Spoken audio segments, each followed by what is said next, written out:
살면 다 밖으로 못 나가고 밖에 있는 곳 자체도 몰랐고 거기서 살아야만 해요. 매 맞는 것도 당연했어요. 톱으로 그냥 찔러가니까 옷이 찢어지면서 살이 그냥 이렇게 쭉 보이더라고요. 벤치 갔다가 이제 이빨을 뽑겠다. 북한 최악의 여성 인권을 말하다 함께 이야기 나누고 있습니다. 이번에는요, 정말 상상도 못할 북한에서의 삶을 겪고 오신 분을 소개해드리겠습니다. 인상이 너무너무 좋으세요. 우리 박금옥 씨를 소개합니다. 안녕하세요. 저는 1살부터 24살까지 18호 수용소에서 살다가 온 박금옥입니다. 저는 힘든 탄광일을 하면서 온갖 매질과 모욕을 당하면서 살았습니다.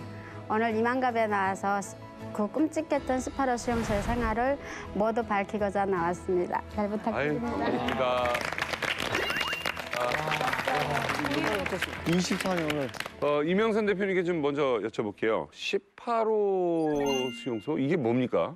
그러니까 북한의 이제 공식적인 이제 종문 용어로는 18호 관리소고 북한 주민들의 일상적인 이제 대화로는 이제 뭐 통계구역 이렇게 부르고 있는데 저 지금 현재 18호 관리소는 대개 정치범들보다는 경제범들이 많죠. 경제범들이 지금 현재 많이 수감돼 있는. 경제범이라면 밀수하다가 걸린 사람들을 얘기하는 거예요. 그러니까 이제 북한에 이제 그 경제범 시스템이 그러니까 정치범 교화소가 있고 경제범 교화소가 있습니다. 그러니까 이 교화소라는 것은 그 죄를 지은 본인들이 가는 것이고 이 관리소라는 것은 그 죄를 지은 사람의 가족이 가는 거예요. 아이고야. 그러니까 거의 그 3대 멸족 연좌제라는 게 있기 때문에 그 정치범 본인의 가족을 관리하다 보니까 이제 수용소 관리소가 생긴 겁니다, 이게. 세상에 그래서 3대 멸족이라니요. 예, 저 18호 관리소라는 것은 그 정치범이나 경제범으로 간 이제 교화소로 간 사람들이 가족들이 이제 대규모로 이제 수감된 것이기 때문에 세상에. 대부분 이제 뭐 갓난 아이들, 뭐 노인들, 뭐 이런 분들이 많죠, 우리.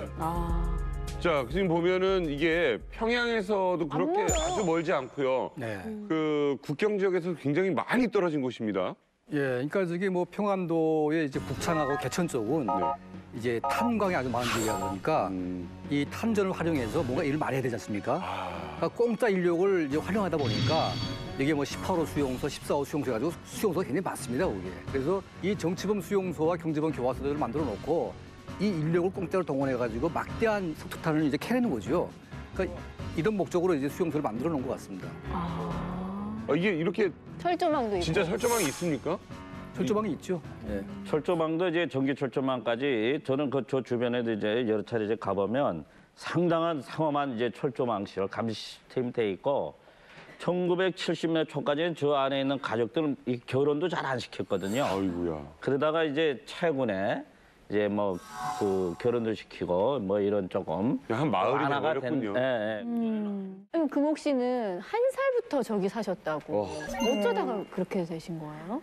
저는 클 때까지 그걸 이유를 모르고 자랐어요. 근데 이제 한 10살이 돼가지고 학교 가면 이제 선생님이 계속 이제 범죄자 자식이고 놀이라고 하고 항상 하니까 그게 궁금해서 저는 어머니한테 여쭤본 거예요. 어머니 우리는 왜 여기에 왔는지 궁금하다고 하니까 어머니가 삼촌이 군사복무를 하다가 막 군대에서 밥도 안 주고 하니까 배고파서 탈출을 하다 잡혔대요.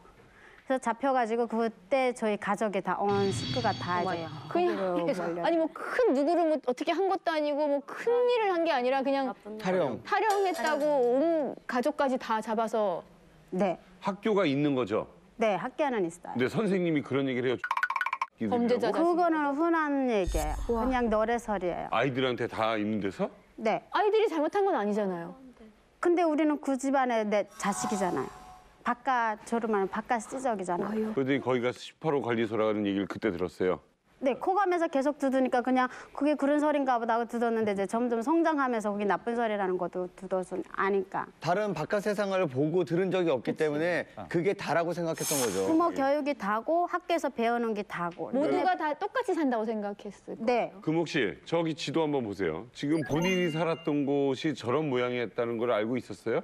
그 안에서 살 때는 저런지를 몰랐죠. 그냥 살면 다 밖으로 못 나가고 밖에 있는 곳 자체도 몰랐고 그냥 철조망이 안에 그냥 있으니까 그냥 그 탄광을 캐라고 철조망이 있는 줄 알고 인식 자체를 저는 그렇게 하고 이게 살았어요. 다인 줄 알았구나. 네. 저 사이즈가 얼마나 되고 얼마나 가구가 어느 정도 돼요? 가구 수는 제가 다 말을 못 드리고요. 한 개 인민반에 442반이라고 저희가 있었거든요. 예. 그러니까 지구에 10개 지구가 있고 인민반이 또 거기에 나눠져 있어요. 엄청 크네. 그리고 식구가 제일 작은 식구가 4식구, 그다음에 이제 거기서 이제 6식구, 12식구 막 이렇게 나가요. 저기 금옥 씨, 장마당 같은 거는 없어요 여기는? 장마당이 97년도에 생겼어요. 야, 조그맣게. 이거 사람이 사는. 수용소도 자, 이제 한 가지씩 한번 여쭤보고 한번 들어가 보겠습니다. 네. 네, 너무 신기해요. 그런 거기 들어가서 24살까지 못 나오셨죠? 네. 그러면은 그 안에 비슷한 그런 한 살에 들어간 그런 아기들이 많이 있었어요? 네, 저같이 그때 1살 때 들어간 애기들도 많고요. 그리고 또 거기서 이제 애기들을 낳아요. 태어나고. 애기들도 태어나는데 한 집 걸로 하나씩 애기들이 다 있어요. 신생아들이 있는데 낳으면 바로 죽는 경우가 많아요. 아이고야. 이제 왜냐하면 영양식 밥 배고프니까 이제 산에 가서 나물도 캐고 하는데 이제 엄마들이 이제 그냥 벗어지니까 그냥 먹는 줄 알고 그냥 거기는 그냥 저희는 덕버섯도 그냥 소금에다 이렇게 소독해서 먹었었어요. 그러니까 그냥 벗었으니까 캐다가 그걸 엄마가 이제 소독을 덜한 거죠. 소금도 귀하니까.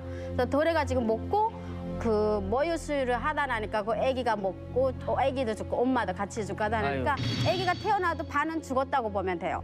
다 죽어나가고 저처럼 아기 때 와서도 이제처럼 다 사고로 죽고 뭐 굶어서 죽고 다 했어요. 우리가 금옥 씨의 생생한 이야기를 좀 전달을 하기 위해서 전문가의 손을 빌려서 사파를 좀 준비했습니다. 저거는 저기 태양상 옆에 그 새마을 간부주택이라고 표시돼 있잖아요. 네. 거기는 진짜 그 보이부 간부들만 살고 있고 거기는 저희도 이제 제대로 못 가는 길이에요. 저기로 가면은 이제 거지 새끼들이 왔다고 간부집 자식들이 발길로 차는 거는 당연한 거고 막 이렇게 지날 때 이렇게 막 이렇게 손톱으로 이렇게 해갖고 이렇게 뱉는 거예요. 그러니까 너무너무 아프고 하니까 거기를 저희는 제대로 못 갔었어요. 그러니까 금지 구역이네요 아이들한테. 그냥 다니게는 길은 해놨는데 저희는 거기 못 가죠. 거기 두려우니까. 근데 만약에 거기서 아이들끼리지만 저 간부집 자식이 만약에 누군가를 이렇게 때렸어요. 네. 근데 만약에 이쪽에 있는 사람, 수용소에 있는 사람이 그 간부집 자식을 만약에 건드리거나 그러면 어떻게 돼요? 엄두도 못 내죠. 또 어디를 쫓겨가겠죠.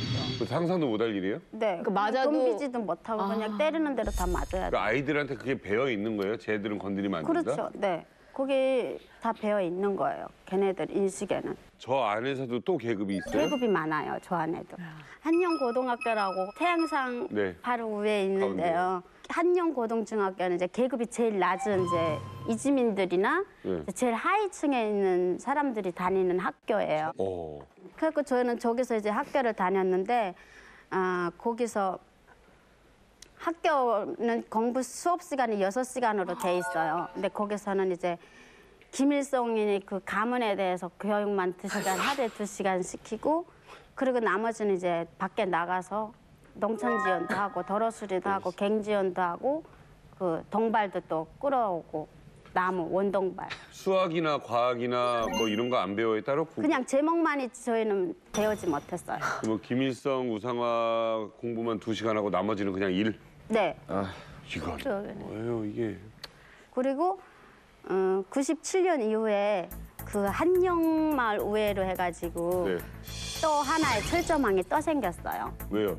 그거는 이제 왜 생겼는지는 저는 모르겠는데 이제 해제민하고 뭐 이주민 이런 네. 계급이 있는데 그 계급들하고 마주치면은 이 정보가 다 나가기 때문에 아마 막아놨나 봐요.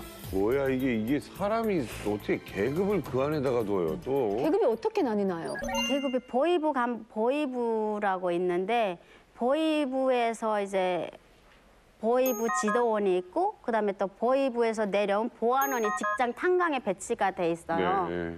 탄강마다 한 명씩 들어가 있는데 그 보안원이 있고 그다음에 이제 간부들이 들어가 있어요. 그리고 거기에 이제 간부 다음에 저희 같은 백성인데 거기서 이제 해제민, 이주민 이제 갈라지거든요. 해제민하고 이주민. 이주민. 네, 해제민은 뭐냐면 자유롭게 이제 뭐 증명서 같은 거를 떼어 가지고 밖에 출입을 할 수가 있는 거예요. 해제된 사람이. 네, 해제된 내가 사람. 다른 외부 장마당에 나가서 이 철조망 밖에 승인을 받고 나갔다 올 수 있는 사람 보고 해제민이라고 하고요. 해제가 된 건데도 밖에서 살 수는 없어요? 해제가 돼도 하물며 거기서 살아야만 해요. 그러니까 누군가가 밖에서 친척이나 누가 좀 돈 좀 써서 네. 뭔가 해제를 해줘서 좀 움직일 수 있게 해준 거네요. 네. 아니요, 돈을 써서 해제가 되는 게 아니라 그 안에서 혐의 벗은 사람들 보고. 그러니까 내가 우리 혐의 같은 건 벗은. 이제 삼촌이 죄를 져서 들어갔잖아요. 그런데 이제 삼촌이 이제 죄를 안 졌다 하고 이제 혐의를 내린 거예요, 이제. 그럼 내보내줘야죠. 근데 안 내보내줘요. 왜요? 그 생활을 밖에 나가서 나가면 그게 다 전달이 되잖아요. 그런 데가 있다라는 게 있어서 이제 안 내보내줘요. 그리고 또 하나는 이주민? 이주민은 이제 계급적으로 이제 해명이 안 된 사람들.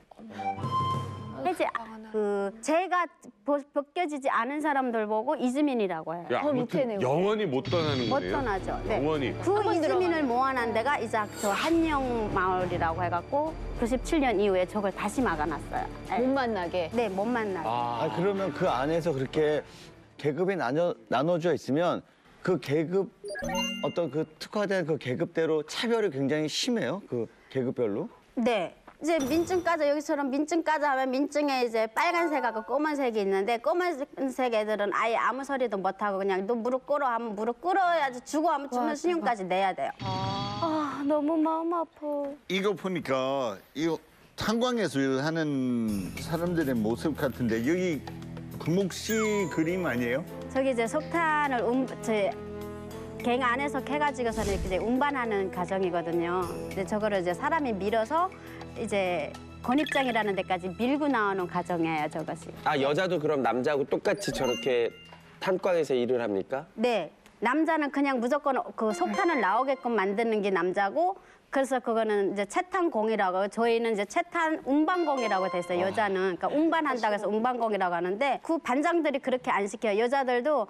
조금 힘이 있고 눈이 돌아가면은 근데 이 기집애 올라와가지고서는 여기서 한마질에 뭐 망치질에 도끼질에 이런 걸 다 시켜요. 근데 저는 이제 거기서 조금 오빠들한테 좀 사랑받고 싶어가지고 괜히 따라다니면서 이제 오빠들 흉내내고 톱질이 당하고 막 동발도 세우고 예, 그렇게 했어요. 근데 저기서 칭찬받는 게 저는 기뻤다는 얘기가 되게 가슴 아픈 게 그전까지 학교를 다니면서 얼마나 세상에 칭찬을 못 받았으면 저기서 오빠들이 일 잘한다고 칭찬해 주는 걸로 기뻐서 일을 더 열심히 했을까 하는 생각이 들거든요. 그냥 학교 다닐 때는 이제처럼 매 맞고 뭐 이런 기억밖에 없잖아요. 그리고 학교 다닐 때 이제 가정을 총대 메고서는 이제 먹고 살아야 되니까 매 맞는 것도 당연했어요. 걔네들이 나 때문에 얼마나 힘들었겠어요. 내 목까지 하다 나니까. 그러니까 그냥 때려도 그래 나 죽지 않을 정도만 때려. 그냥 이렇게 학교를 다녔는데 이제 직장에 나와서는 이제 내가 일하면 누군가한테 칭찬은 받잖아요.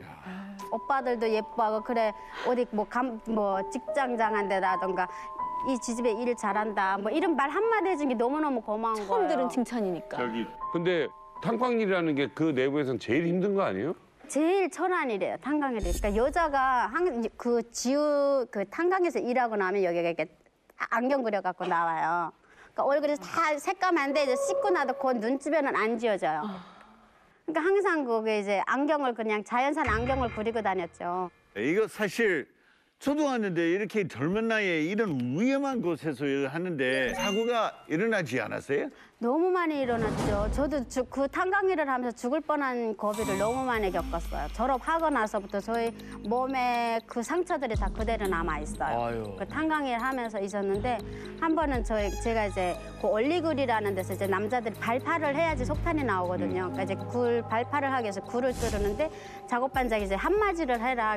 원래 차감기를 이렇게 차감을 해야 되는데 그 종기가 안 들어오고 차감기 자체가 부족한 거예요. 망치를? 그러니까 이제 남자들이 정대를 지겠으면 여기다가 한마디를 해요. 그럼 남자들 이렇게 돌리면서 그걸 하고 하는데 어느 날 갑자기 그 반장이 비키라고 하면서 막 소리 지르는 거예요. 그러면서 비키라 하는 동시에 그냥 내 몸을 확 날려보내더라고요. 뒤로 그냥 이렇게.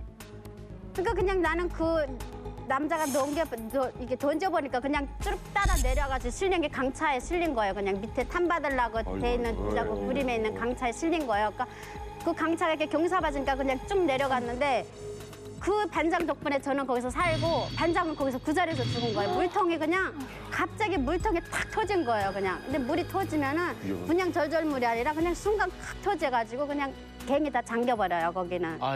아니 그 지하수 수맥 건드렸다가 이제 큰일 나서 이제 잠기는 건데 네. 이게 막 바닷물 들어올 거 그렇죠. 아니에요? 네. 근데 그 한꺼번에 탁 거기 그러니까 고여있던 물이 터지기 때문에 반장님은 돌아가시고 돌아가셨죠. 나 살리고. 이게 무슨 일이야? 혁명 정신 확고하다.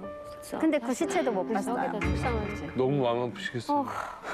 네, 너무 예뻐해준 작업 반장인데 그분도 이제 형제 하나도 없이 혼자서 이제 탄광 일을 하던 분이신데 그래도 나 하나 죽이고 살리고서니 돌아가셔가지고 지금도 그분한테 감사하고 이것도 지금 보니까 탄광 안에서의 모습 같아요. 근데 사람이 톱, 뭐 도끼, 망치로 막고 있어요. 설마 지금 이게 금옥 씨가 경험하셨던 일인가요? 네, 이게? 제가 직접 경험한 일이에요. 나 어떡해. 설명을 좀 해주십시오. 저는 이제 학교에서 졸업하고 탄광회를 하는데 이제처럼 올라가서 이제 오빠들 동발 맞춰 하면 그 동발이랑 이렇게 딱 3면을 이렇게 맞춰서 세워줘야 되니까 거기에 이제 제가 이제 톱질을 해서 도끼질을 딱딱 해서 이제 동발을 딱 세워야 돼요. 근데 그걸 하다가 제가 실수해가지고 지금 동발을 하나 더 이제 한 대를 망가뜨려갖고 한 대를 더 갖다가 하는데 그걸 망가뜨렸다고 저걸 지금 때리는 거였어요. 지금 톱을 가지고 있는데 톱으로 그냥 쭉 이렇게 옆을 그냥 씌우가니까 옷이 찢어지면서 살이 그냥 이렇게 쭉 보이더라고요. 그러니까 막 피도 나오고 그리고 그렇게 나오는데도 멈추지 않아요. 왜냐하면 거기 사람들은 악으로 살기 때문에 그냥 옆에 거기에 이제 모든 화가 다 실려 있는 거예요. 나 때리면 그 감정이 다 실려 있는 거예요. 화풀이까지. 네. 그러니까 이제 거기 이제 톱만 있는 게 아니라 망치도 있고 한마도 있고 거기 사용하는 도구들을 그냥 다 날리는 거예요. 다. 그랬다가 만약에 그랬다 죽으면 어떻게 돼? 그러니까 죽기라도 죽지 하면 않게끔 하죠. 명중은 안 때리고 죽지 않게끔만 만들어 놓는 거예요. 소연 씨 혹시 구류장 있어 보셨죠? 네, 저도 뭐 북송되어서 구류장에 들어갔는데 처음에 들어가면 똑바로 앉아. 그러니까 앉아서 조사를 하기 위해서 똑바로 앉아 하는데 그러니까 우리가 똑바로 앉았을 땐 그냥 이렇게 앉는 게 저는 똑바로 앉은 줄 알았습니다. 근데 구류장에는 일단 들어가면 죄인이니까 똑바로 앉아가 무릎을 땅에다 박고 뒷짐지고 이렇게 앉으라는 거예요. 그리고 이렇게 앉아서 그다음부터 구두발로 얼굴이나 온몸을 뭐 가리지 않고 때려서 저는 그때 뭐 처음에는 기절을 했고 그래서 물 벗어 다시 일어나니까 그다음부터 때리는데 여기를 때리는 게 제일 아파요, 사람이. 무릎을 이렇게 세우고 있는데 여기를 발로 구두발로 차거든요. 그러면 시큰시큰해서 이 뼈가 그냥 다 부서서 녹아지는 것 같아요. 근데 맞으면서 그 구두발이 여기를 명중 못하고 이 허벅지 이쪽으로 이렇게 탁 때릴 때 했는데 그때가 막 행복해지는 거예요. 나 여기 안 맞았구나라는 것 때문에 막 얘가 막 행복해진다는 그런 생각까지 그때 막 들었고요. 그리고 그때 그 임산부 하나가 있었는데 한국 사람을 중국에서 만났다. 그러니까 그 사람 한국 남자를 만났다라는 그것 때문에 중국에서 임신해가지고 나온 이 여성을 철봉대에 이렇게 매달아가지고 밀대가지고 막 때리는 거예요. 그러니까 그냥 매 맞고 들어와서 여자가 그냥 축 늘어져 있는데 자연 그냥 유산이 되어가지고 밑으로 피가 이렇게 막 흐르고.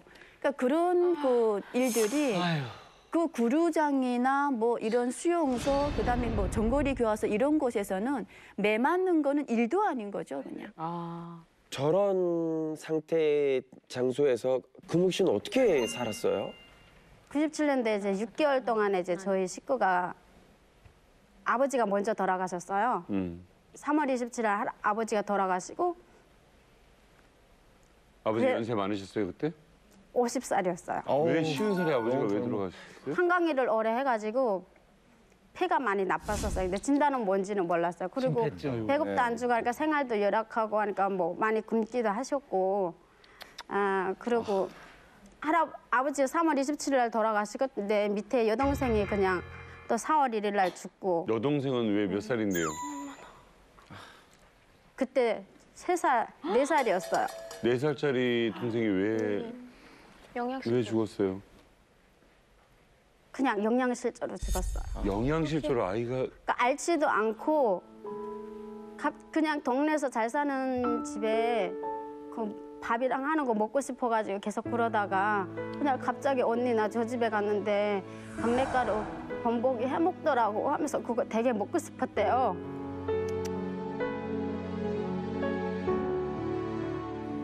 싶어서 그런 얘기를 했어요. 언니가. 그 얘기하고 바로 그날에 자고 일어나니까 아기가 숨을 안 쉬는 거예요, 동생이.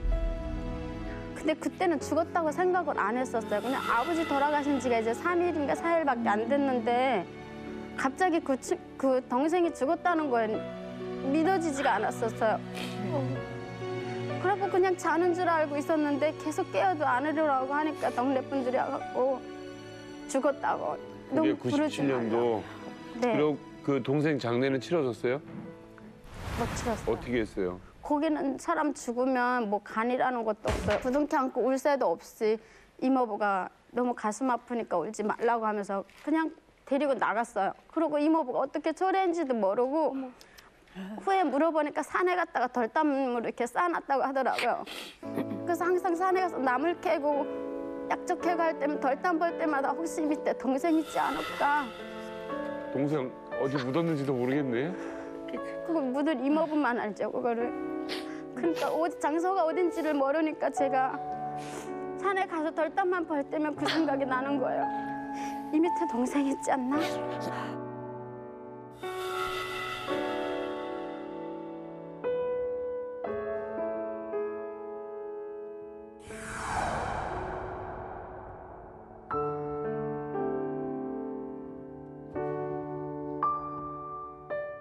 그러고 나서 또 집안에 어떤 일이 있었어요? 97년도. 그리고 바로 그 해 4월 15일 날 이제 저희 애할아버지가 돌아가셨어요. 세상에. 근데 애할아버지는 이제 저희랑 같이 안 살았었으니까 그리고 또 할아버지는 또 연세가 많으시니까 돌아가셔도 그렇게 큰 충격은 아니었어요. 그냥 장례 그냥 치르고 그리고 이제 동생이 막내 동생까지 이제 죽고 하니까 그 다음부터 이제 엄마가 정신을 못 차리고 아예 의식불명으로. 아유, 엄마가요? 네. 그렇겠지. 이제 아버지 돌아가시고 어린 딸마저 죽으니까. 그러니까 또 뭐 바로 남편 죽었지 또 자기 아버지 죽었지 딸 둘이 이렇지 하니까 엄마도 이제 정신이 하나도 없이 그냥. 막내 동생도 또 죽었어요? 네. 왜요? 어떡해. 그때 덜 돼가지고 죽었어요. 왜 죽었어요? 영양실조. 그래도 영양실조인데 이제 변명은 몰랐어요. 병원에 가면 뭐 피가 모자라서 죽고 뭐 그런다고 해서 또 피 보충하라고 그래갖고 산에 가서 나물 캐고 약초 캐고 에다가 그 동생 살리려고 했는데 자라 피가 또 사람 피하고 똑같다고 그래가지고 그 비싼 자라를 또 구입해서 자라피 먹였는데 그거 먹고서는 얘가 죽었어요. 피가 모자라서 병원에서 피를 수혈을 해주는 게 아니고 알아서 피를 보충하래요, 먹을 네. 걸로? 먹을 거 주지도 그걸 않으면서? 나물로 네. 해결할 되냐고. 그리고는 자라피 어렵게 구했더니 그거 먹고 동생의 돌된 애가 죽은 거예요? 아유. 아니 그러면 아픔은 그렇다고 치고 우리 금옥 씨는 어떻게 뭐 먹고 살았어요? 저는 이제 그때부터 이제 동생 다 죽고 하니까 이제 남은 식구라도 챙겨야 되는데 언니도 이제 정신 못 차리고 우왕좌왕하고 엄마는 엄마대로 이제 우식을 못 차리면서 그냥 일일은 다니고. 금옥이는 몇 살이에요? 금옥이는 그때 저는 10살이었어요. 10살에 어떻게 살았어요? 그때 저는 이제 거기 술공장이라고 했는데 하루 종일 걸어가야지 이제 집에 갔다 거기 술공장이라는 공장까지 갔다가 오는 거리였어요. 가서 뭐 했어요? 거기 가서 묘주 훔쳐다가 이제 그 도토리를 술 뽑고 찌꺼기 그때 이제 마음대로 못 가져오니까 그걸 훔쳐다가 이제 갖고 와서 거기다가 풀 넣고서니 끓여 먹고. 10살짜리가 하루 종일 걸어서 거기서 술 만드는 거 찌꺼기 도토리 그 남은 거 찌꺼기 가지고 훔쳐와서 그걸로 풀 써가지고 또 엄마랑 먹여야 되는 거네요. 먹어야지 살잖아요. 그 10살인데 엄마 걱정하고 가족이 이제 살아야 된다는 걱정을 한 거잖아요. 10살 아이가. 안 하면 세상에 나 혼자 남잖아요. 다 죽으면.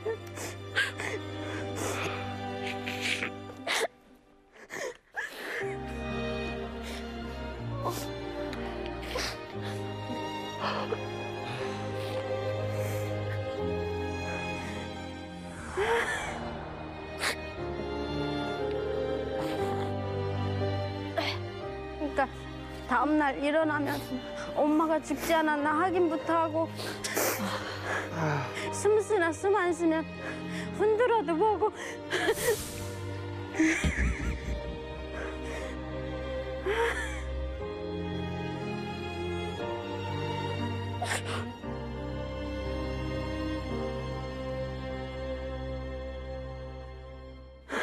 저는 지금도 그래서 자식 둘이 있는데 자다가 숨 쉬면 그 배가 올라오지 않으면 막 흔들어서 깨워주고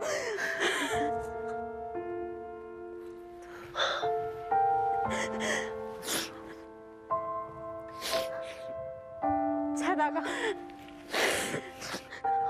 그 악몽에서 그냥 헤어나지 못하고 소리 지르고 해서 남편이 너무 괴로워도 하고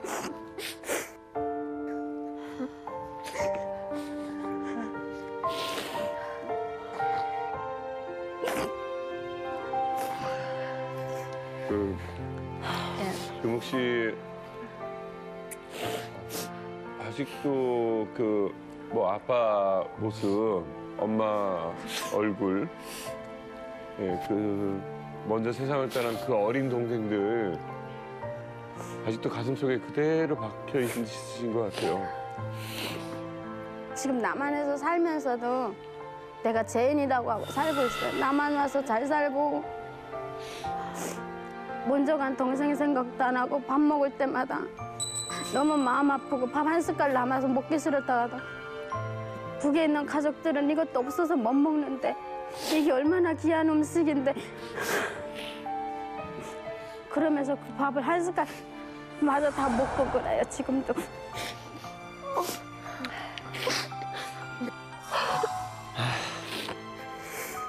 참 이게 기가 막히네요. 네.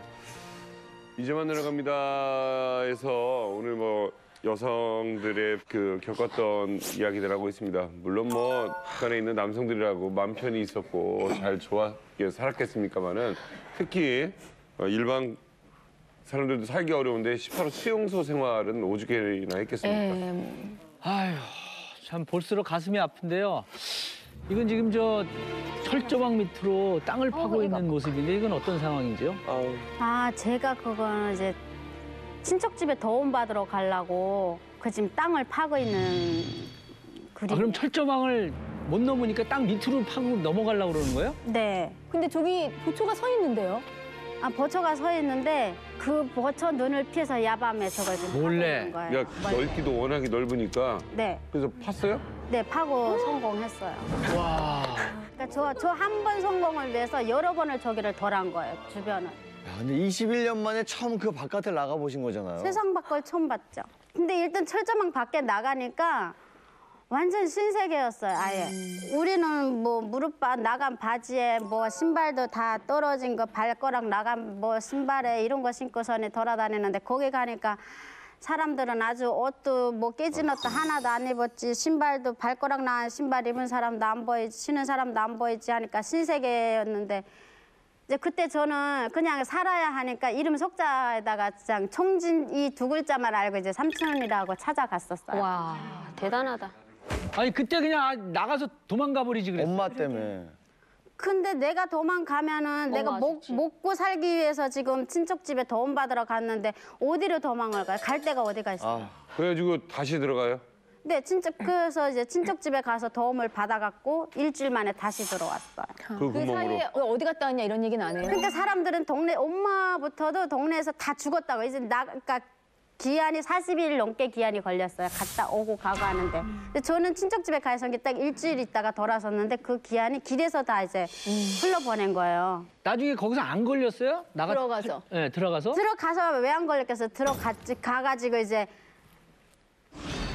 직장에서 이제 잡으러 와서 또 끌려가갖고서는 갔는데 바로 그냥 내가 들어오더라고요. 근데 거기는 간부들이 건봉이라고 하나씩 깎고 있어요. 저희들은 그거 보고 건봉이라고 하는데 여기는 말하면 야구방망이하고 똑같더라고요. 대박이다. 그 야구방망이 이렇게 돌리면서 이렇게 이제 손잡이 여기 이제 쇠줄이 있어요. 이렇게 목에다 딱 걸게 이렇게 했고 그걸 이렇게 돌리면서 이렇게 허리부터 딱 꺾어요. 아유. 그리고 이제 이제처럼 고개도 똑같이 이제 무릎 꿇고 하면 무릎 딱 꿇는과 동시에 손이 뒤로 딱 가야 돼 이것이. 그래서 거기서 이제 때리고 하면 이제 무릎에 이제 자기네가 올라와 서요 여기에. 그 남자들 이제 간부가 여자 머리에? 무릎에? 네 무릎 딱 꿇으면 여기 올라와서 딱 서요. 와, 그리고 때려요. 아유. 그러다가 그 야구방망이 같은 곤봉으로. 건봉으로 먼저 때려놓고 한 번 숨을 죽여놓고 그리고서는 때려요. 그리고 이제 여기 올라와서 이제 짓밟고 이제 벤치 갔다가 이제 이빨을 뽑겠다. 생이빨 뽑는 게 그렇게 고독스럽대요. 그래서 생이빨을 뽑는다고 여기 이빨에 그래서 여기가 지금 제가 여기 전체가 푼 적이 있어요. 뽑혔어요? 아니면? 안 뼈폈어요. 그냥 부러졌어요. 이거 세상에. 이거 너무 잔인하다. 그래서 거기서 그냥 매 맞다가 정신을 잃었어요. 잃고 그냥 정신 차리고 보니까 집에 와 있는데 엄마가 거기서 그냥 이러고 눈물 떨고 앉아있더라고요, 엄마가. 아니 이게 도망간 것도 아니고 잠깐 뭐 받으러 갔다가 왔는데도 그렇게. 그러니까 내가 아무것도 없이 탈출했다 왔잖아요. 세상 밖을 또 보고 왔고. 그랬다고 구제로 그냥 때리고 몸은 엉망돼 있었겠네요. 그냥 두들겨 맞아서. 그냥 뭐 다 이게 뜯기고 몽지고 이게 손가락도 막 이렇게 돌아가고. 여지껏 그날 맞은 기억은 지울 수가 없으시겠습니다. 야, 살아있는 게 기적이네요. 멋지죠. 그걸 지우는 게 너무 고독스러워요. 청진 갔다 와가지고 이제 사회 밖에 물을 봤잖아요. 눈치를 받고 이제. 네. 눈치를 봐가지고 봤으니까 이제 여기서 더 이상 살지도 못하겠다 이렇게 해서 마음 먹고 나왔었어요. 그래서 해산이라는 데서 이제 그 영천까지 이렇게 산 길이 있었어요. 걸어서 가는 길이. 그래서 저는 이제 기차를 탈 수 없어 신분증 자체가 없으니까 그냥 그 사람들 따라 한번 걸어 가봐가지고 거기 가서 이제 그 탈북 시켜주는 요 대합실에 탈북 소개시켜주는 분이 계시더라고요.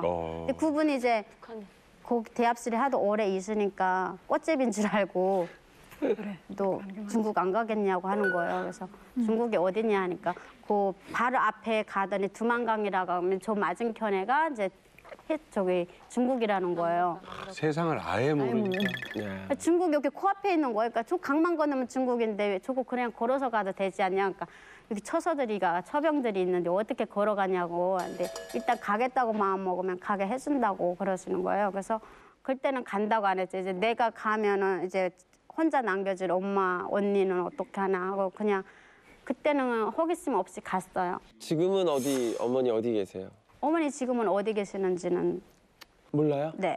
연락이 아예 끊겼어요. 네. 그 다음에 예, 그냥 그 식구 중에 저 하나만 왔어요. 이거 누구를 원망할 수가 없잖아요. 이게. 언제 엄마 생각이 제일 많이 나요? 그냥 엄마 생일 그리고 이제 식구들이 다 모여서 명절 때, 모일 때, 아기 낳았을 때. 근데 엄마 생일 때 되면은 거기 있을 때 엄마 생일 세준다고 그 콩이삭 주스로 다녔었어요. 그래도 뭐 흰쌀은 없으니까 옥수수밥에 콩이라도 떨구면 그게 특별한 음식이니까. 근데 여기서 이제 흰쌀밥도 흔하고 하니까 엄마 생일 때면 제일 그리워요. 그때는 엄마 생일 때 이렇게라도 해줬는데 지금은 아무것도 제가 엄마 생신 때 챙겨드릴 게 하나도 없어갖고 너무 속상해요.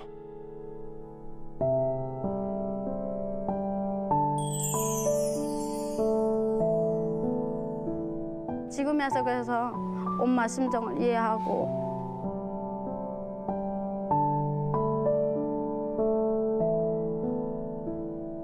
그냥 저희 가족 북한에서라도 그냥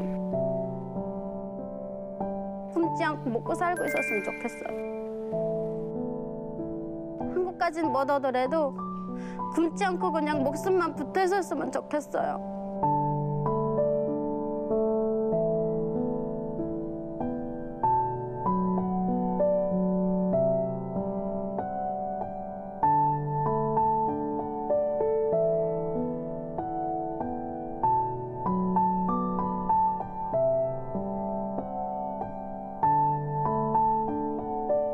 새롭고 신기한 이야기가 가득한 이만갑 오늘은 정말 특별한 주제 준비되어 있다고 하는데요. 주제 공개해 주세요.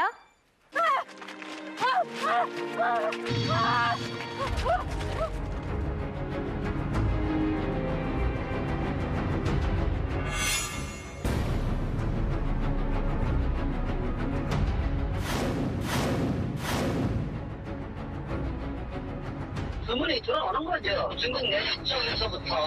그리고 전문적 중요한 그 브로커들이 있어요. 그 좀 이쁘고 나이대가 이런 여자는 얼마큼 줄 거다.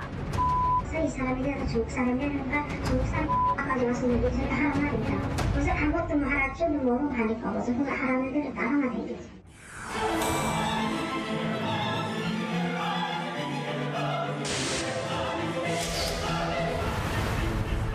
충격 실패, 북한 최악의 여성 인권을 말하다. 참 희망찬 이야기들만 가득하면 좋겠습니다만은 분명히 지금 우리가 잊지 말아야 될 건 지금 대한민국에 오신 분들보다 더 많은, 훨씬 많은 분들이 제3국을 떠돌아다니고 있고요. 아까 전에 충격적인 게 주문이 들어온다라는 표현을 북한의 어떤 관계자가 합니다. 자, 오늘 저희가 다 공개해드리지 못합니다. 정말 차마 다 공개하면 너무 충격적이고 과연 방송에 이런 이야기가 나가도 되는가 또는 북에서 탈북하신 분들의 인권이 오히려 걱정이 될 정도라서 제가 일부 공개할 수 있는 부분까지만 공개를 해드리도록 하겠습니다. 예. 오늘 북한 여성들의 인권 실태에 대해서 이야기해 볼 텐데 영상 보니까 미국이 북한을 14년째 인신매매 최악의 장소로 지정을 하고 있어요. 강철원 대표님, 네. 북한의 여성 인권 어느 정도로 심각하길래 이런 뉴스가 나오는 걸까요? 예, 그러니까 저도 이제 북한에 뭐 저희 어머님도 계시고 또 여동생도 이제 있기 때문에 사실 이제 북한에서 태어난 죄가 사실은 너무 크지요. 우리가 너무 이제 고통을 받고 있는데 사실 이제 북한은 그 남녀 평등권을 주장을 하면서 다 평등하다고 얘기를 하는데 강제 노역에 평등이 있는 것 같아요. 예, 그리고 이제 형법상 이제 어떤 그 법 적용을 할 때에도 여성의 인권을 전혀 보장하지 않습니다. 그러니까 이제 예를 들면 임산부를 처형한다든지, 또 이제 국가안전보위부 지도실에서 여성들을 이제 고문할 때 남성들이 이제 그걸 이제 고문을 하는데 거의 이제 성고문에 가까운 이제 그런 고문을 하고 있다는 얘기죠. 여자라고 해서 봐주는 게 없습니다. 마구 쏴주기이기 때문에. 그리고 이제 최근에 가장 중요한 것은 그 국경 지역에서 발생하고 있는 이제 인신매매. 이게 굉장히 심각하죠. 그래서 이제 북한 당국은 이제 북한 여성들의 인권도 보장 안 해주고 생활도 보장을 안 해주는데 근데 중국 내에서의 이 상황이 너무 이제 아주 안 좋은 상황입니다. 그래서 미국 국무부가 얼마나 심각했으면 14년 동안 최악의 인신매매 이런 상태로 지금 이제 규정을 했습니다. 네. 그러니까 그 어떤 노력도 하지 않고 있고 개선도 되지 않고 있다는 것을 보여주고 있는 것입니다. 최근에 그 탈북 여성 인권 단체에서 발표한 자료에 의하면 북한을 탈출해서 중국에 오는 많은 탈북 여성들이 거의 모든 여성들이 인신매매에 노출이 되어 있다라는 거죠. 그러니까 이 탈북 여성들이 탈북할 때 중국에 친인척이 있거나 누군가의 보호를 받을 수 있거나 누군가에게 보호를 해달라고 요청할 수 있는 이런 처지가 아닙니다. 북한에서 왔다는 이유 때문에 이 여성들은 불법 입국자가 되고 불법 도강자가 되고 불법 월경자가 돼버리는 거죠. 네. 그러다 보니까 중국에 있는 브로커들 또 북한의 브로커들이 여성들 돈벌이 수단으로 탈북을 시키기 때문에 네. 이 여성들이 그대로 인신매매에 노출이 되고 또는 이 여성들 쪽에서 제일 가슴 아픈 것이 뭐냐면 두만강을 건너는 순간부터 나는 여성이고 사람이다라는 권리를 내려놓을 수밖에 없다라는 겁니다. 그렇기 때문에 이 모든 여성들이 그냥 정말 물건처럼 팔려다니는 이런 현상들이 계속 지금 앞으로도 현재형, 지속형으로 계속 나타나고 있다는 거죠. 그러면 그런 경우에 어디에 신고하거나 도움을 청할 수 있는 곳은 없습니까? 예, 그러니까 이제 탈북하신 이런 분들이 이제 중국에 나오게 되면 중국 공안에 막 신고되지 않습니까? 그러면 중국 공안은 이 사람들을 다 체포해가지고 북한에 끌고 갑니다. 끌고 가서 이제 북한 보위부에 조사를 받게 되는데 이 조사라는 게 완전히 그냥 그 인간의 그냥 모든 걸 쥐어짜는 이제 고문입니다, 완전히. 그러니까 고문이 끝나게 되면 이제 교화소나 이제 수용소로 가는데 이 수용소 생활이라는 것은 거의 죽음에 가까운 이제 그런 고통이기 때문에 네. 차라리 그냥 인신매매를 당해서 팔려가는 게 낫지. 북한에 끌려가는 차라리 죽는 게 낫다. 네.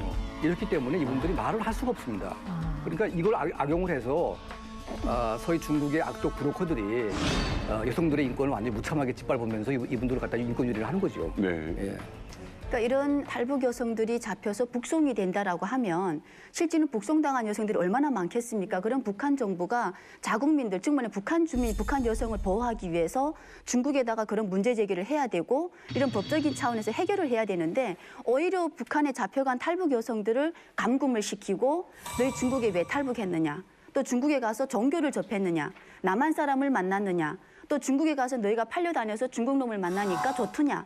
이런 식으로 오히려 희낙낙거리면서 여성들을 감금을 하고 교화형을 처하기 때문에 이 여성들이 실제 중국에 나와서 잡혀도 중국 공안기관에 신고한다가 아니라 북송되는 위험이 더 두렵다라는 거죠. 차라리 인신매매 되는 게 낫다라고 생각을 한다라는 게 이게 가장 큰 인권 침해다라고 생각을 합니다. 예, 아무튼 같은 여자로서 되게 화가 나고 답답한데 오늘 이반갑 이 자리에요. 인신매매 과정을 이야기해 주실 분이 직접 나오셨습니다.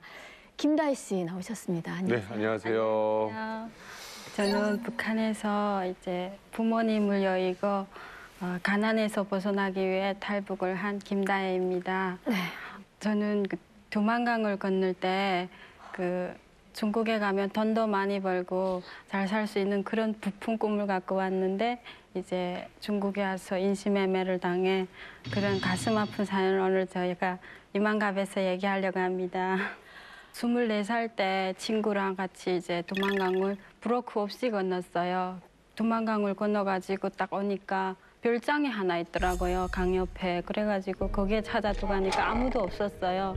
그래서 이렇게 들어갔는데 그 어떤 아저씨가 이렇게 집에 찾았어요, 별장에. 그래가지고 보니까 엄청 이렇게 점잖아 보이고 좋아 보였어요. 근데 조선말도 하고 하니까 그 아저씨가 우리를 딱 보더니 너네 북한에서 왔지 하는 거예요. 그래가지고 네 하니까 저희 보고 여기 있으면 위험하니까 같이 가자고 하는 거예요. 그래가지고 이제 제가 친구랑 같이 갔어요. 근데 가니까 도문이라고 북한 그 남양이 바로 보여요. 거기에 이렇게 갔는데 아파트에 들어가서 여기에 있으라는 거예요. 여기는 안전하다고 해가지고 들어갔더니 거기에 이제 여자 두 분이 더 계시는 거예요. 근데 보니까 우리는 그냥 여긴 중국이니까 말하지 말고 저분들은 중국 사람인가 보다 했는데 그분들도 똑같은 북한 사람이었어요. 그래가지고 거기에 이제 한 40일을 있었어요. 그랬는데 그 아저씨가 하러 오더니 너네 여기 계속 있다 나면 잡히고 돈도 벌어야 되지 않냐 해가지고 하나같이 우리 돈 벌어야 된다고 하니까 같이 가자는 거예요. 그래서 저희가 이제 5명이 아저씨 차 타고 떠났어요. 근데 차를 타고 가는데 그 중국 그 도문 쪽에는 조선굴도 있고 중국인데 남양이 앞에 그 북한 남양이 보이니까 여기가 그런 데구나 하고 생각을 하고 있었는데 이제 가다 보니까 한족굴만 있고 전혀 모르겠는 거예요. 그러더니 이제 우리를 인신매매 해야 된다 그러는 거예요. 두 길이 있는데 이제 하나는 인신매매고 하나는 저희 보고 이제 그 노래방이나 뭐 술집 같은 데 가야 된다. 안 그럼 너네 북한 바로 잡혀간다는 거예요. 그래가지고 너무 놀라서 안 된다고 막 그러면서도 할 수 없이 이제 아저씨밖에 의지할 게 없는 거예요. 그래가지고 그냥 가기는 갔어요. 그 약점을 잡히니까 네. 다시 가면 죽을 것 같고. 네. 정말 죄송합니다. 어려운 질문을 이렇게 하게 된 게. 네. 죄송하지만 얼마 정도라고 이야기를 들었어요? 그냥 막 4만 원, 5만 원 막. 4만 원이라는 게 얼마 정도 돼요, 은희 씨? 한국 돈으로 하면 막 500만, 800만 그냥 환율로 따지면 막 어떤 때는 좀 내릴 때도 그냥 거의 그냥 막 1,000만 원씩 파는 것도 있고 그냥. 북한에서는 이렇게 강철한 선생님 이런 경우가 꽤 많이 있는 거죠 지금. 그러니까 북한 내부는 인신매매는 없습니다. 거기는 불가능하고요. 근데 이제 북한과 마주한 국경 지역에서 이제 중국의 브로커들이 이제 수요를 약간 좀 이제 북한에 의뢰를 하게 되면 이제 북한 내 브로커들이 이제 그들을 깨워가지고 중국에 넘기는 거죠. 아니 그래서 24살에 인신매매 당한 거잖아요. 네. 그래서 도착한 곳은 어디였나요? 후에 보니까 이제 산동 제남이라는 곳이었는데 거기에서 저희를 이제 팔아야 된다 해가지고 막 아무리 잡혀갈지언정 거기에서 그렇게 팔려가고 싶지 않아서 막 아파트 꼭대기에 거기에서 한 명을 이제 떼내리고 싶어서 그리고 이제 여러 남자 3명이 우리를 지키는 거예요. 그러더니 못 떨어지게 했어요. 그때는 정말 죽는 것보다 그게 싫었는데 그래 그 친구도 못 떨어지고 이제 또 다른 친구는 약을 먹었어요. 중국에도 그 집에 살면 가정집이니까 이제 약병이 있는데 그걸 약을 통거 다 먹었어요. 무슨 약인지도 모르면서. 뭔 약인지도 중국글이니까 잘 모르지만 그래 약을 다 먹었는데 막 먹으니까 한참 있더니 그냥 막 쓰러졌어요. 그래가지고 우리는 막 이렇게 너 죽으면 안 된다고 막 그러는데 그 브로커가 아무 일도 없는 것처럼 어떻게 하더니 막 토하게 하고 뭘 먹였어요. 그래가지고 살긴 살았어요. 예. 우리가 살아야 된다. 팔면 얘들이 분명 돈을 받느라 이러는 것 같은데 이제 우리가 팔려가서 이제 다 같이 연락을 해서 도망가자 그랬거든요. 그래가지고 할 수 없이 이제 그 한 명 한 명 저희를 다 이제 가는데 그때 이제 인민폐 막 몇만 원씩 주고 파는데 들어가 보니까 막 집이 그 창고 같았어요. 북한보다 더 못 살더라고요. 중국에 팔려. 네. 그런데 이제 들어가서 그냥 길만 봤어요. 어디를 어떻게 보고 이제 달아나야겠다. 그렇게 찾아갔는데 팔려간 데서 뭐라고 말하는데 알아듣지도 못하잖아요. 그리고 그냥 물건처럼 팔려갔으니까 야, 내가 이렇게 살려고 중국에 온 게 아닌데 이럴 거면 북한에 있지. 그런 생각이 막 들더라고요. 그래가지고 너무 억울하지만 이제 내 인차 여기서 도망가야겠다 이런 생각에. 도망을 시도했어요. 네, 터랍에 있는데 보니까 돈이 250원 있더라고요, 그날. 그래가지고 그거 250원 줬어요. 그리고 딱 나왔는데 그 가서 얼마 안 됐으니까 중국말도 잘 모르잖아요. 네. 그런데 이제 돈을 쥐고 딱 나가지고 앞에 봤는데 어떻게 다행히 그날 택시가 지나가더라고요, 손인데. 그래서 막 손들었어요. 그러니까 막 네. 달려가서 타니까 뭐라 어디 가냐고 물는 것 같아요. 네. 그래가지고 제가 아는 건 이제 도문밖에 없잖아요. 그치. 그래서 뭐 아무튼 싣고 가더라고요. 그래가지고 그 250원 다 줬어요. 그랬더니 한참 가는데 이제 한 1시간 나오니까 시내 같아요. 그러더니 내리라는 거예요. 여기 도문에 우리가 왔을 때는 중국을 없고 이제 그런 동네였는데 여기가 어디지? 그래가지고 내리라는 거예요. 그러면 막 뭐라 하더니 전화해요. 어디다 전화하는지 몰랐는데 조금 있더니 경찰에. 어머 세상. 근데 거기가 하도 천이고 이제 재남이라는 게 그런 데니까 경찰이 왔는데 사실 그때 무섭지 않더라고요. 나 이럴 거면 잡혀가 말지 이런 생각 들더라고요. 그래가지고 그런데 경찰이 딱 내리더니 이제 그 택시 보고 뭐 둘이 뭐라 하더니 가래요 택시를. 그러더니 저보고 차에 타래요 경찰차에. 한참 가더니 그 경찰서 엄청 크더라고요. 네. 그런데 딱 들어가더니 내리라는 거예요. 그래가지고 떨리고 잡혀가면 그 아프고 그런 걸 당연히 알지만 이럴 거면 잡혀가는 게 낫겠다고 있었는데 이제 오죽이나. 근데 경찰이 한창 있더니 자기네끼리 나를 보면 계속 뭐라 하는 거예요. 그래서 사람들은 뭐라 하지 언제 넘길까 생각하나 했는데 좀 있더니 가세요. 그래서 싣고 가는데 보니까 좀 가더니 농약 회사가 있는 거예요.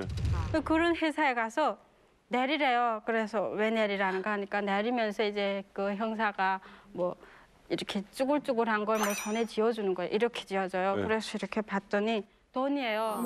야, 저는 20만 원. 감동이다. 잘 몰랐네. 그러니까 뭐 넘기고 뭐하고 번거롭고 그냥 일자리 구해줬네요. 네, 그래가지고 이렇게 지고 있는데 들어가서 이 뭐라 하더니 일하라는 거예요. 그래 봤더니 이제 그 중국에도 아가씨 나이 어린 애들이 이제 집에서 떠나가지고 고아들이랑 이런 애들이 일하는데 그러니까 농약 회사라는 게 이제 아가씨들 같은 경우 그런 데가 일하면 뭐 애도 못 낳고 막 이런 막 약이 완전 심하더라고요. 그런데 이렇게 내려놓고 일을 하라고 뭐라 하는 것 같아요. 그래가지고 거기 내려서 이제 거기서 일을 했어요. 세상에. 야, 정말 진짜 그래도 운 만났네.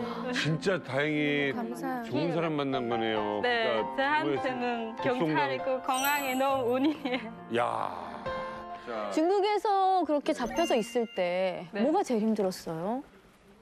그 북한에 만약에 부모님이 계셨으면 제가 이렇게 탈북할 일도 없었고 하니까 그 너무 엄마 생각이 나서 아프고 막 이러면 막 엄마 때문에 막 엄마 생각나고 내가 어떻게 하면 빨리 이 고통에서 벗어날까 하는 생각에 계속 이제 울면서 그때 제가 이제 그 TV를 봤는데 이만갑이 나오는 거예요. 어머. 1부부터 이제 200부까지 제가 다 봤어요. 이만갑을. 네, 그래가지고 보면서 나도 이제 빨리 돈 벌어서 이제 찾아가야 되겠다. 나도 아니, 저렇게 살고 싶다. 이만갑을 1회부터 200회까지 다 다 봤다고요? 봤어요. 어떤 해는 보고 이제 다음 부가 이제 일주일 있어야 또 나오잖아요. 그러면 그 본 걸 또 봐요. 또 봐. 그러면 그거를 뭘로 본 거예요? 그 이제 거기서 돈 벌고 하니까 제가 이제 그 중국 휴대폰 네. 스마트폰인데 이제 좋지 않아요. 네. 싼 걸 이제 샀는데 거기에서 이제 한국 채널 이렇게 그 다운받으면 그걸 보면서 아 저분들은 어떻게가 저렇게 살고 있지? 또 그 미국 그 고난의 행군 때랑 말하면 내가 막 일하면서 한쪽으로 보면 울었어요. 막 울면서 또 아 제가 보면서 나도 저런 데 나가서 이제 남한테 도움 줄 수 있는 말 한마디 할 수 있을 때 그 탈북의 마음을 한국행의 마음을 먹으신 거예요? 네, 그러면서 이제 한국을 진짜 시도하면 막 죽을 수도 있고 막 더 도망강보다 더 어렵잖아요. 그지만 제가 떠날 때 이제 그 일하는 데 있는 그 식당에 언니가 하루 이제 왔는데 그 북한 사람이었어요. 근데 자기가 남한에 간다는 거예요. 그래가지고 어떻게 가는데요 하니까 얘기해 주더라고요. 브로커가 있다고 하면서. 그래가지고 아 그런가 하고 1초 망설임 없이 나 따라가겠다고. 그래가지고 그때 탈북을 결심. 지금 한국에서는 잘 살아요? 제가 한국 나온 지 얼마 안 돼가지고 아직 잘은 모르겠는데. 얼마나 됐어요? 1년 됐어요. 1년? 안 됐어요. 네. 다혜 씨에게 좀 여쭤볼게요. 네. 북한에서 여자로서의 삶, 인권 네. 이런 거에 대해 생각해 본 적이 있어요?